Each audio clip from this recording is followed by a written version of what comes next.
Hey guys, how's it going? This is Anthony from Anthony's Customs, and the next Marvel Legends review I want to do is the 2012 Ghost Rider. This is the standard version, not the variant. The blue one is the regular color, and it's my favorite, actually. It just looks really good in my opinion, and I'll go over the details in a minute. To the top of the fire, it's just over 7 inches. To the top of his head, 6 1/4. So he's just about right in scale. He's built mostly on the Ronin body, with all kinds of stuff added on. The paintwork is really nice. There's really nice shading in the skull. It's a little heavy, I think. Maybe a little bit less blue would have looked nice, but it is what it is. There's a lot of blue shading throughout. That's to kind of resemble the blue light from the fire reflecting off of his various parts. It looks really good, I think, better than the orange does for the variant, so that's why I like the blue one better. I just really like the color of the blue that they chose to use. It looks really nice. The head articulation, rotation there, it's just on kind of a ball joint, so it doesn't have that swivel that some of them have. It doesn't lean forward other than what the ball allows. He's got standard ball jointed shoulders, same as Ronin.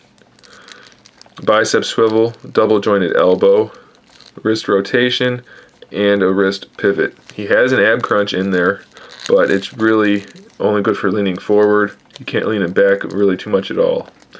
He has a waist twist, standard waist twist, wide joint ball joints for the hips, thigh swivel built in, double jointed knees, the foot rotates, and pivots. Doesn't have a huge range of motion, but a decent amount.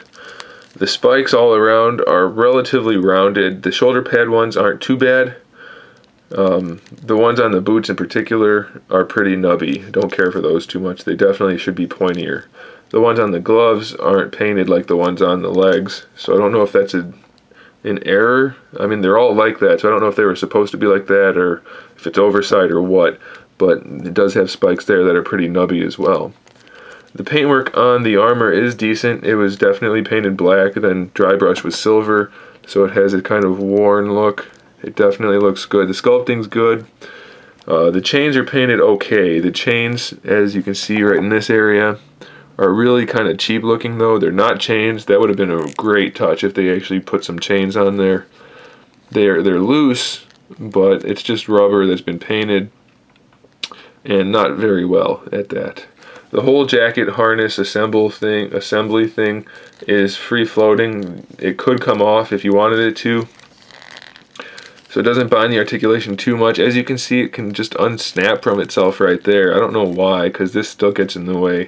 But if you wanted to cut the chain, you could definitely take the top part off, and this would come off as well if you wanted to separate it. None of it is connected permanently. So it's a decent figure. It's just not really great. There's no shading on the black part of the body suit, as I guess you could call it.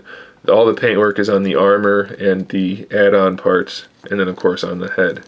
But the translucent parts of the flames are great, and the shading's done fairly well. And overall, it's a sharp looking figure. Great addition to the shelf. Not necessarily a must-have if you're not a Ghost Rider fan, I guess.